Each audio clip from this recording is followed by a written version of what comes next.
Hello, everyone, and welcome to another episode of PPC Town Hall. My name is Fred Vallaeys. I am your host. I'm also the CEO and co-founder at Optimizer.com, a PPC management tool.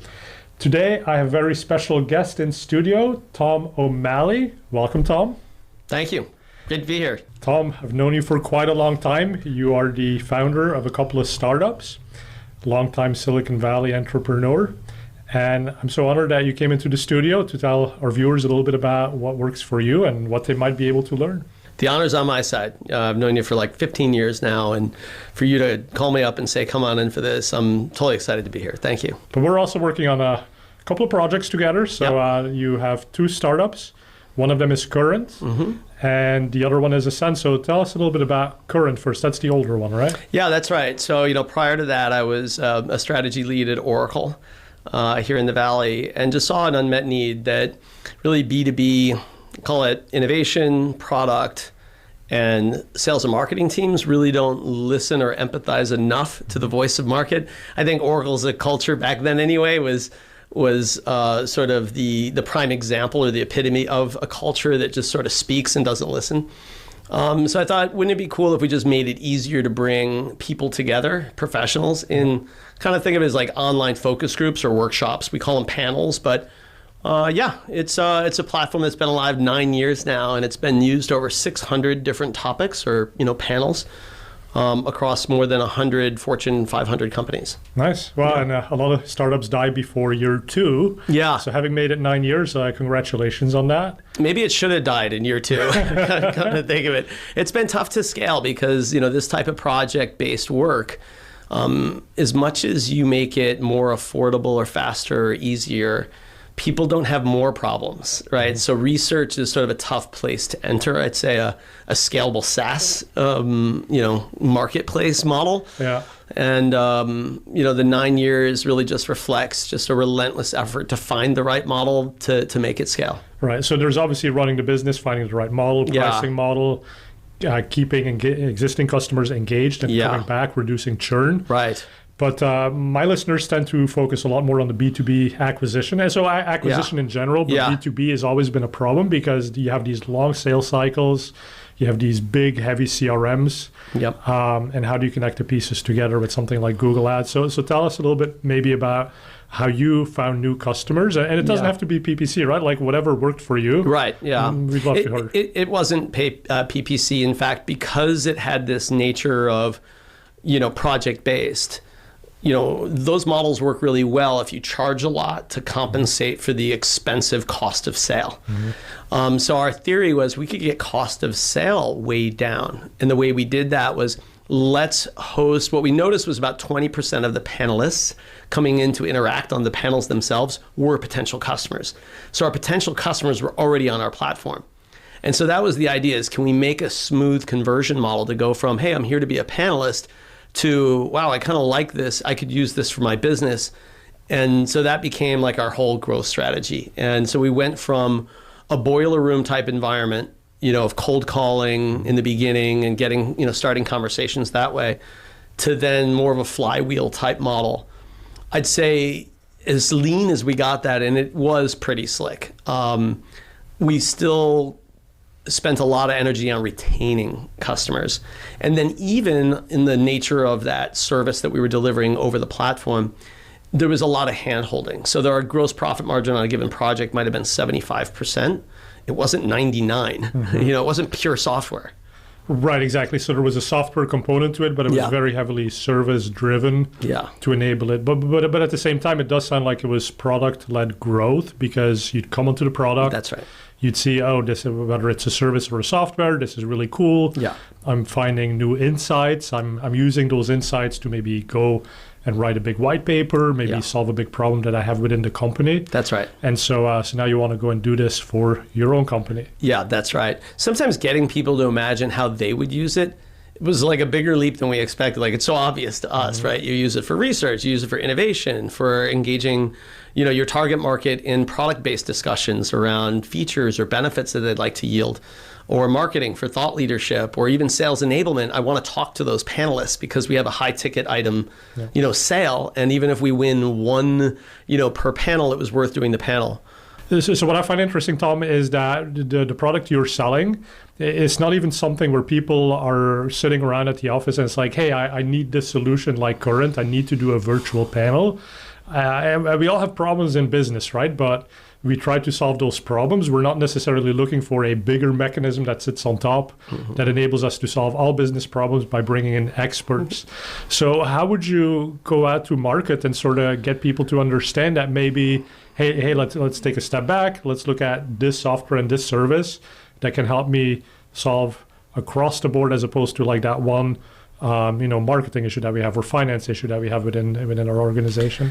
Yeah, I mean, you almost start preaching a vitamin if you're too broad, right? Like everyone should be engaging with their target market, right? It's, grow empathy, right? Empathy is a business muscle we don't use enough. It all is like, yes, no one disagrees. If we're going to be attracting people for innovation, let's ourselves host a panel on AI and blank and how it's going to impact innovation programs or venture, programs within corporates. Get them into a discussion that's very specific about the problem that they live with, while demonstrating that our product is actually helping them do that.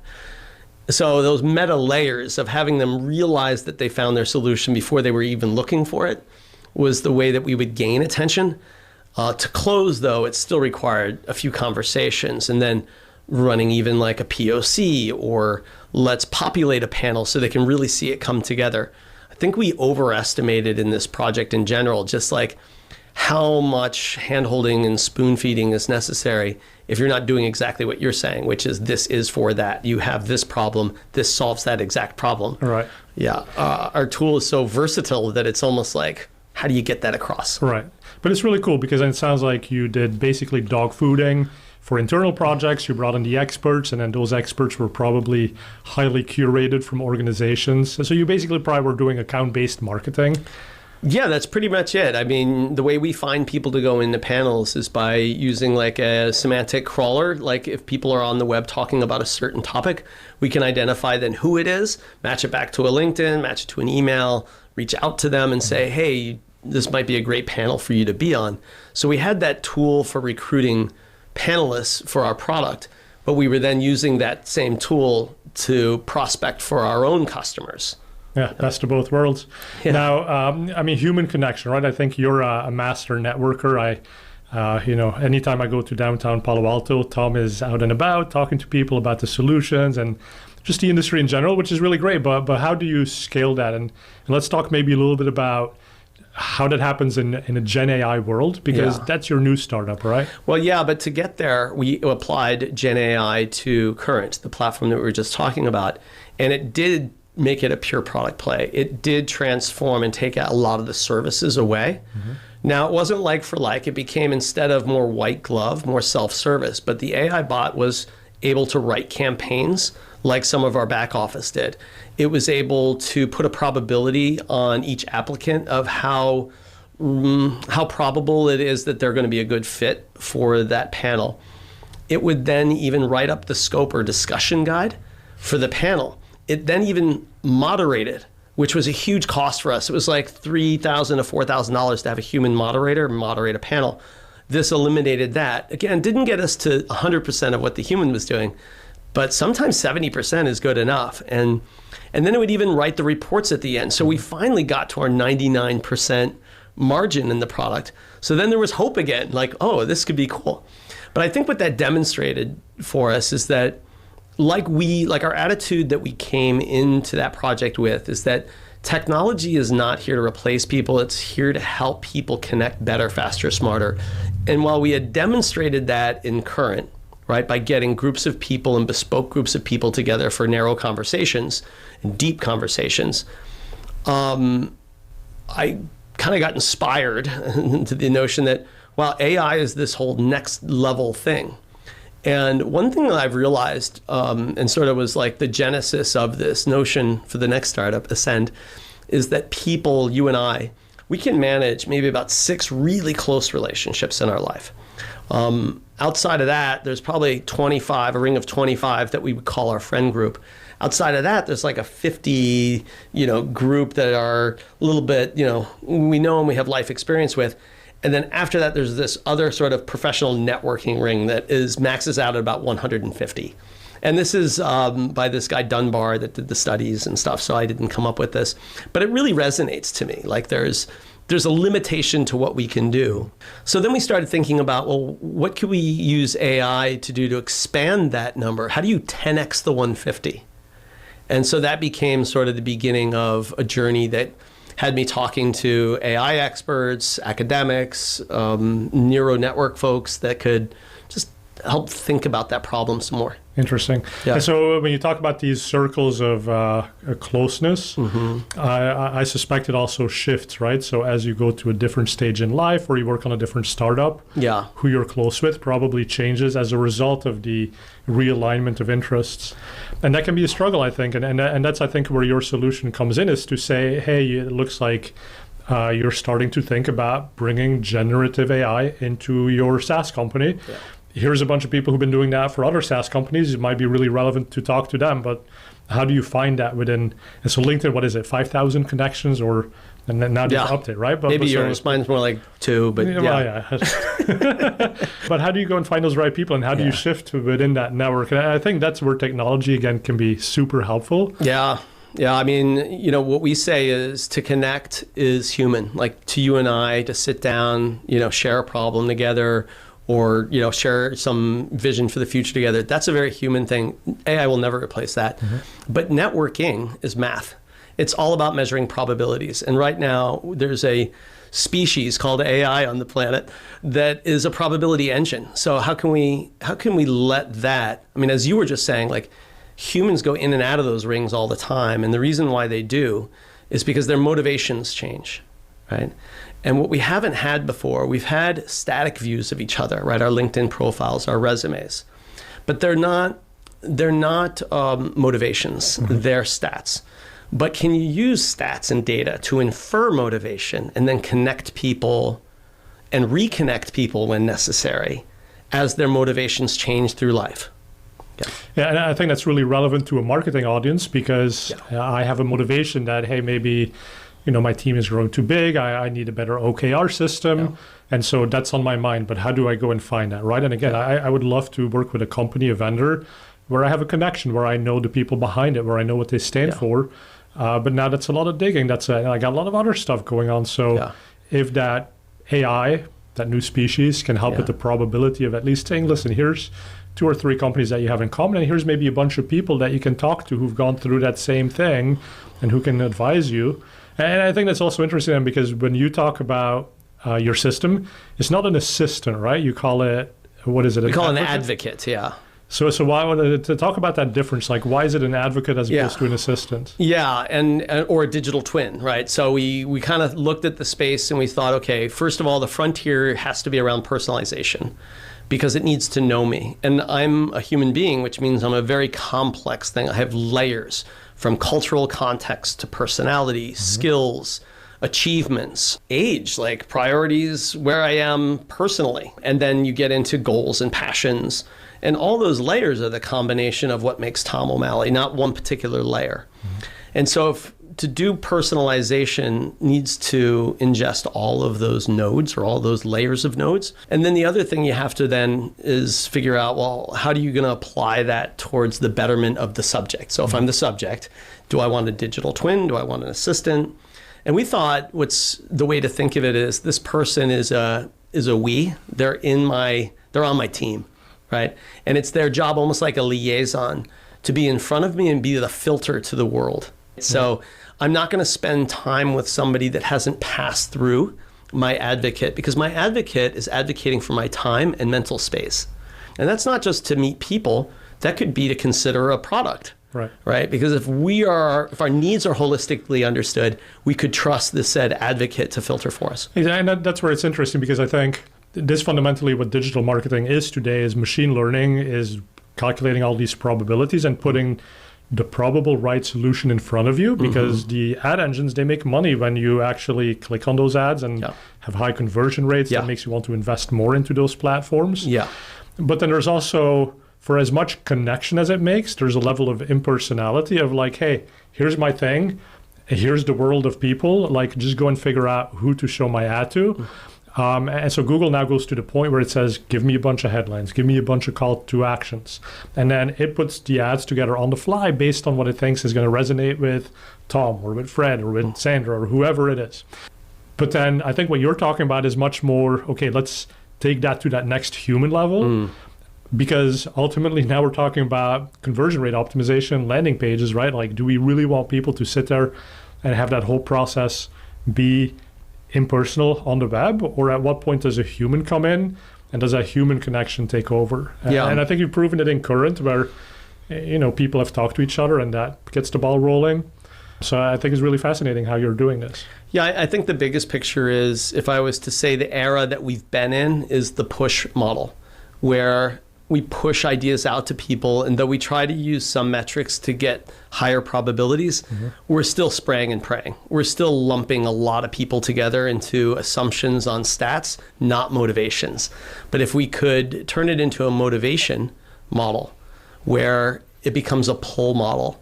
So I'm going to pull the web to me via my advocate because it knows what I want.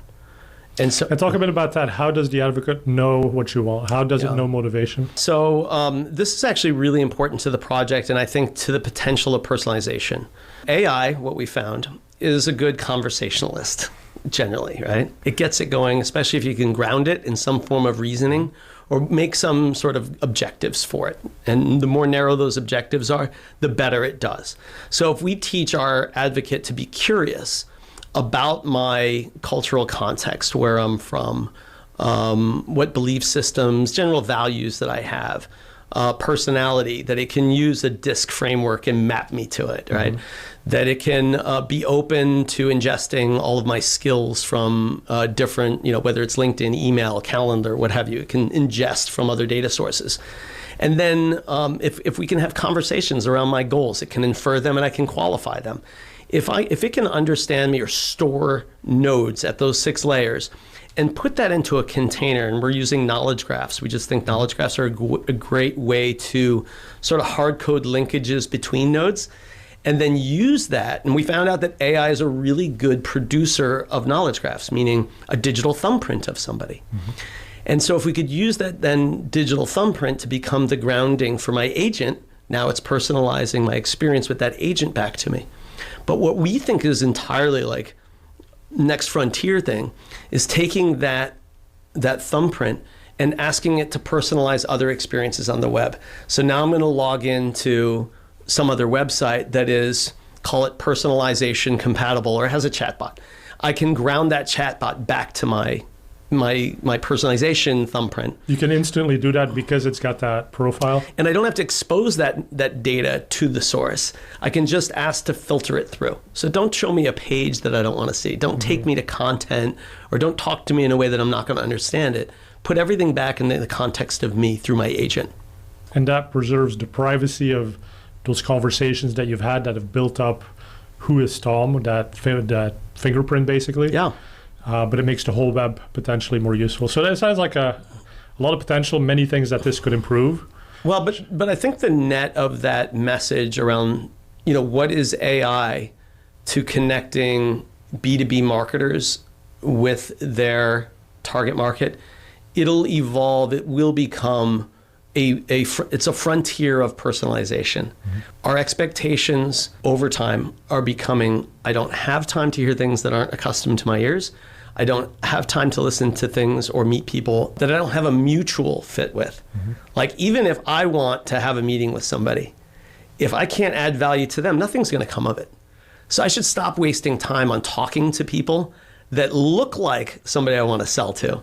But I know probabilities are very low they're going to close. I'd rather spend my time using filters to make sure I'm always being matched with somebody with high personal, or rather mutual fit. And my only point is AI will prove to be the ultimate personalizer and take us into that next era.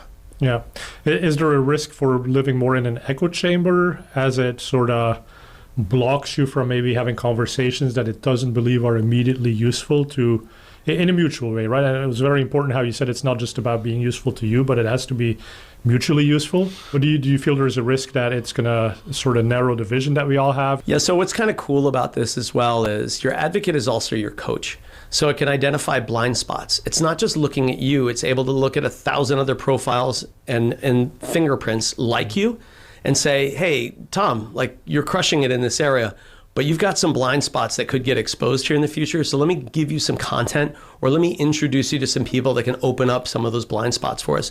So I think that personalization matched with benchmarking is the answer to stay more self-checked as we enter into this personalization era. All right. And what's also fascinating then is as AI takes over some of the roles, like you said in current, right? It's now writing the briefs, it's doing the moderation. Hopefully you can also identify what is that blind spot in the area that's still going to be relevant, where you do add value to whatever project you're working on. Because that's ultimately the big question, right? Like Sam Altman went out there and said, hey, 95% of marketers, you're going to be irrelevant within 5 years. So what do we do, right? There's clearly something to be done, but what is it we do? Yeah, I mean, our vision for this in its full form, and it'll take us some time to get there. Your advocate is also a coach. If you can do benchmarking, which is a snapshot of where you are, you could also do a benchmark on where you want to get and do a learning plan on how to get there. And so we think that the future of professional development, it starts with networking and aligning goals. And then it moves into benchmarking for today. How can I improve as a person?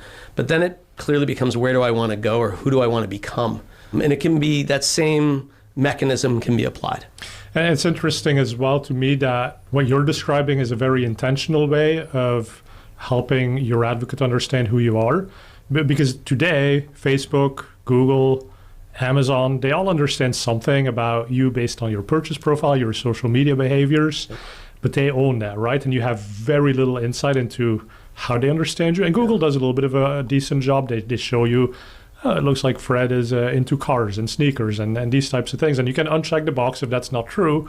But I don't think it goes to the level that you're describing of what is my motivation? Like, what is it about cars that I like? What kind of cars? And so there's that ownership of data. And that sounds really appealing, that you have your advocate and you talk to it and you can sort of deploy it in the areas where you see it to be useful. But you can also rein it back in and you can say, in this area, just let me be me, no advocate necessary. So how do you think about that privacy layer and that maybe portability of the thumbprint? I mean, I think you just nailed it. That thumbprint needs to be inherently portable. I think the Web3 era, there's so much goodness that came from that movement, right? And data portability and the vehicles to make it portable. Like, all the tech is out there now to solve our problems. We just need to apply it. What I don't want to sound like is we're an AI blockchain-based startup that's got all the buzzwords. But I think down the road, portability is implied. It needs to happen. Whatever security mechanism is the right one to use, we'll apply that. But that's in our mind, is that thumbprint is yours, that is you, and it becomes a personal asset. And I think, it should be open to APIs to ingest my data as data portability and data ownership becomes more of a standard. We're going to want to feed it into a central repo of our own to be able to define our own digital self and use that to our advantage.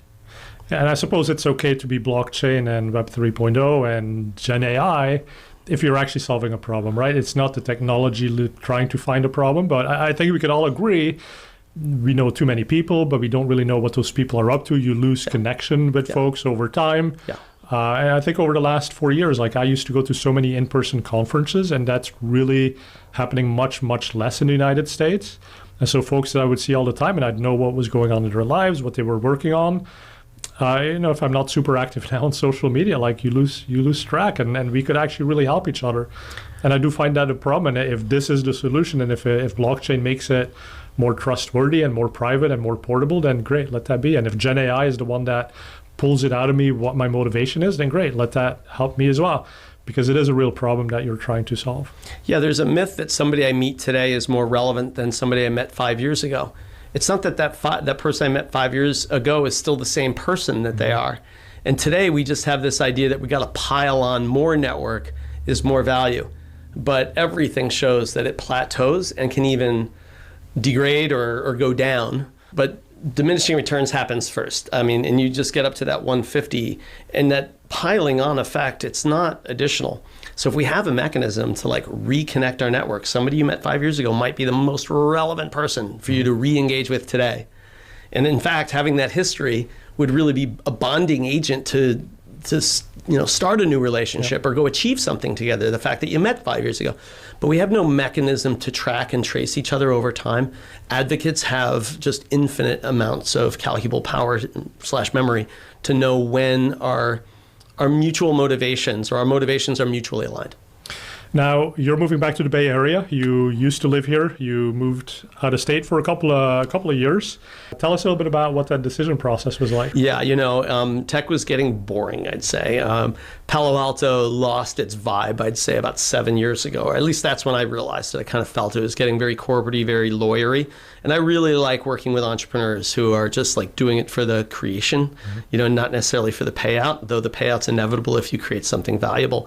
And so that spirit, I felt like was like we were losing it. Palantir sort of sucked it out of the downtown. Everybody was getting priced out, is what it came down to.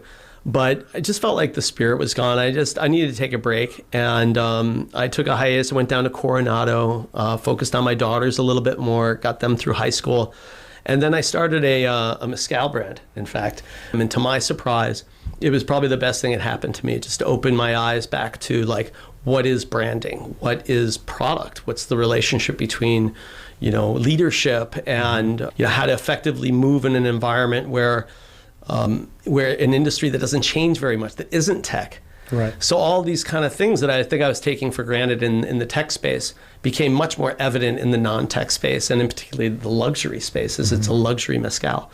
So anyway, it was a great little break, lived in Miami for a bit. And Miami's like a whole different culture. Though strong in Web3, just doesn't have the density or, the serendipity that you get walking the streets of Palo Alto. And I started hearing that the vibe is back in Palo Alto, that entrepreneurs that have fresh ideas about this new technology are sort of flooding back into the valley. So let's talk about that a little bit. Let's double click on it. Yeah.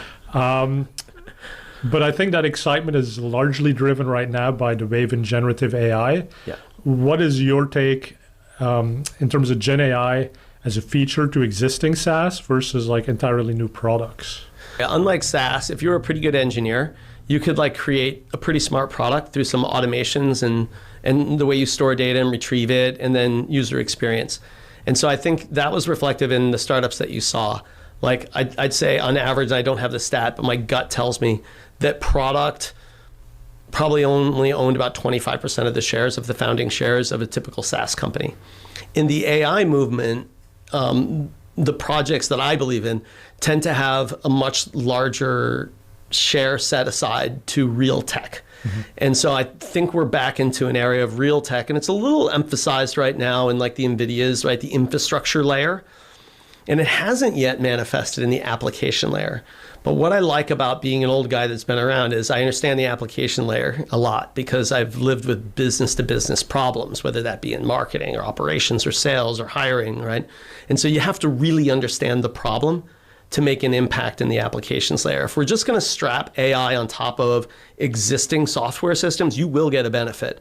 But is that going to be the next generation thing? I doubt it. So I expect there's going to be a wave of startups that have heavy tech teams that are focused on business problems that are not looking for just incremental gains, but like 10x, 100x gains on the era that we're coming out of, the SaaS era. Yeah, and so I think existing SaaS companies, for example, they must use generative AI. It's like saying, hey, we use electricity, right? You must have Gen AI because it makes things faster. It's fairly obvious how it can help you.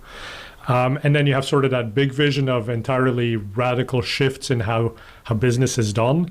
And Gen AI can also drive that. Where I sort of am worried is that you have this bubble coming again of, hey, we just took ChatGPT, we fed it a couple of prompts, we did a little bit of fine tuning, and boom, here's this amazing whatever it is, right? But it's really just a different skinning on top of the existing LLM. But it sounds like what you're talking about is much deeper tech, a lot of model building, stuff that actually takes real effort, and that's going to drive that next wave of whatever comes out of Silicon Valley. And it's not just a startup problem, it's a funding problem as well, because I think VCs that were in the SaaS era are still looking for, they want to see revenue really early.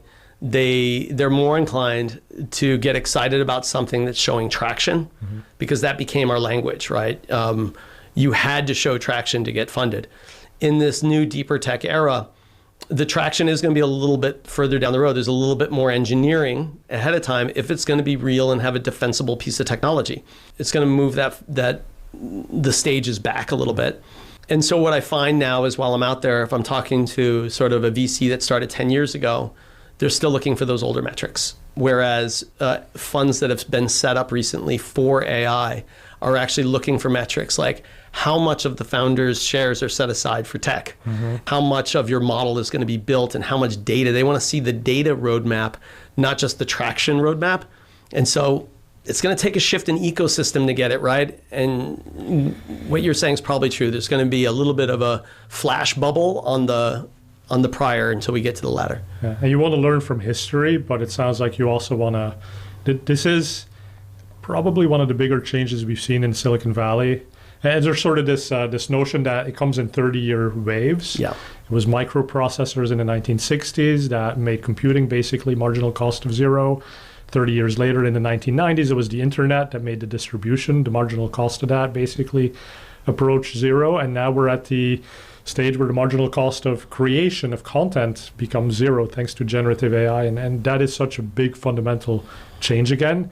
And we've seen all of these other, in these 30-year cycles, there's so much other stuff that happens, but that just doesn't quite have the huge impact.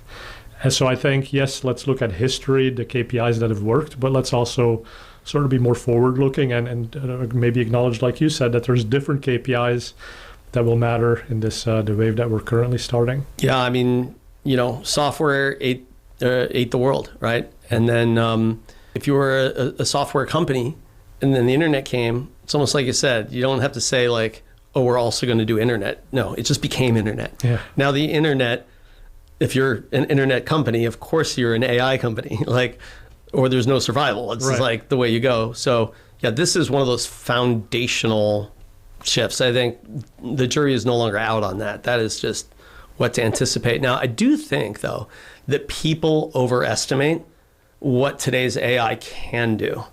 Its limitations, once you start getting into it and start asking it to do so, when you start playing with it, it's got limitations, right? And you hear about it in like hallucinations and whatnot.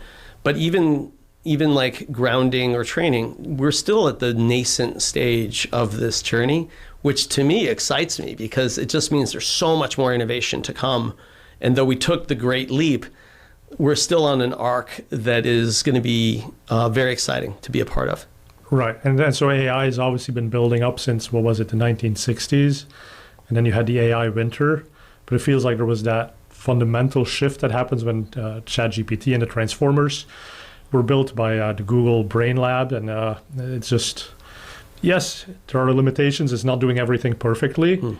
But I think if we sit today and say, oh, well, it's still doing I can do my job better than it can because it hallucinates or because it messes up here and there, like that's very short-sighted, right? I think 100%. Yeah. I don't want to say that it's not a great leap forward. It is a great leap forward. But if you feel like you've missed it, you haven't. Yeah. Right. It's so easy to catch up right now. I mean, I recommend for anybody that's feeling behind, 15 hours of YouTube. There's just so much stuff out there of people explaining it in very logical, tangible ways. But there's a lexicon, there's a certain, there's a language you got to pick up, and then you're brought up to speed. And now you can have intelligent conversations as long as you're conceptually on board with, how it works. But to what degree do you think it's important for the average, say, like marketer to know these concepts versus just saying, oh, let me go and play with Claude, let me go and play with GPT, and really, instead of those 15 hours of watching videos on YouTube, like should they be playing 15 hours and like spend 15 hours figuring out how it can help you in your current challenges in your job? Yeah, it's a good question. I mean, I guess it depends on what your job is and the level of which you are hands-on in innovating new solutions for your job. I mean, what you want your job to be, right? I mean, I think there's a new language. I think there's a baseline language that you need to understand about AI. Because if you're not, then you're not understanding sort of what's the magic behind it. Like it was almost like going and just using the internet, not understanding that servers are connected, through a cloud environment. I think that it'd be good to spend some time getting the fundamentals, because there's a lot you can do at the API levels. Like messing around with Claude is interesting, it's fun, it's very self-serving. Like I got something, I got a report I got to write, let me use that, And it's very helpful as a tool. But if you want to change your job or change the environment that you work in, I think you got to get a little bit more savvy with understanding how it works so that you can maybe pair up with a growth hacker and become the sort of product manager of your future marketing stack, because that stack is going to take some time. And again, I think personalization's the era that we're in. These APIs are so malleable to apply it to your specific need. And so if you can pick up a little language around what does it mean to prompt engineer? What's so great is prompt engineering really doesn't take a coding degree. Like you don't even need to be that savvy in Python. You just need to see a couple of templates to understand what are the components in a call that I might want to have say in as a marketer. And then pair up with somebody that will actually write the templates and do the actual engineering. But I think to be a part of that, there's like this new relationship in marketing where kind of like when you built a website, you kind of had to understand and work with the person that actually coded the website to understand the limitations. I think it's kind of similar here. Yeah, and the way I think about it is, in my world, ad scripts, if you're looking to automate or be more efficient in Google Ads, you can get a piece of software like Optimizer or any of the other ones that are out there. But all of these softwares do have limitations because they are ultimately coded by a group of people who make product decisions about them. And so where the scripts come in is that you can take that same methodology but slightly tweak it. But you can only do that if you understand the underlying components of, what does the Google Ads database look like? What are the components of a keyword? What are the components of targeting? What are the capabilities in these APIs? And I think it's much the same now.